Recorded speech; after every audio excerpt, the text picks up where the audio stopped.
ఏం శ్రీను అలా కూర్చున్నావు? ఏమైంది? ఏంటి? తలపడుకుందంట. నొప్పిగా ఉందా? అవును మనో. శ్రీను నువ్వు స్మోక్ చేసావా? అది సిగరెట్ తాగితే కొంచెం తలనొప్పి తగ్గుద్ది అంటే తాగాను మనం. సిగరెట్ తాగితే తలనొప్పి పోతుందా? మజ్జిగ తాగినా దిగలేదు మరి. ఏంటి? అదే రాత్రి మజ్జిగ తాగినా తగ్గలేదంటున్నాడు. అయ్యో, ఈవినింగ్ 6 తర్వాత మజ్జిగ తాగకూడదు శ్రీను, తల పట్టేస్తుంది. అయినా సిగరెట్ తాగితే తలనొప్పి తగ్గుతుందా? అప్పుడప్పుడు రాత్రి మజ్జిగ తాగినప్పుడు తలనొప్పి తగ్గలేదనుకో, ఉదయం సిగరెట్ తాగితే తగ్గుతుందంట. వెంకీ చెప్పాడు. తెచ్చింది ఫుల్, నాకు ఇచ్చింది 90.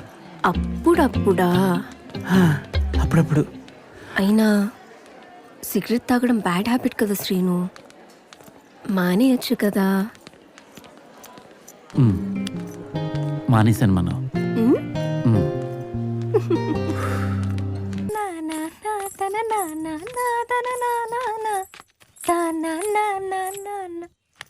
ఏ నాన్న, తలనొప్పా? అవును తల్లి. రాత్రి మజ్జిగ తాగారా? అవునే, నేనే ఇచ్చాను. అయితే ఏంటి? అందుకే మీకు తలనొప్పి వచ్చింది. ఆ నొప్పి తగ్గాలంటే నా దగ్గర ఒక చిట్కా ఉంది. చిటికెలో తగ్గిపోతుంది. అదేంటో చెప్పు తల్లి, వెంటనే చేసేస్తాను. తల బయలిపోతుంది. ఒక సిగరెట్ తాగండి నాన్న. అలా అని తెగ తాకండి, అసలే తగ్గుతున్నారు. Smoking is a bad habit. ఇది మన కూతురేనా? నోరు మొయ్యండి మీరు, మీ అనుమానాలు.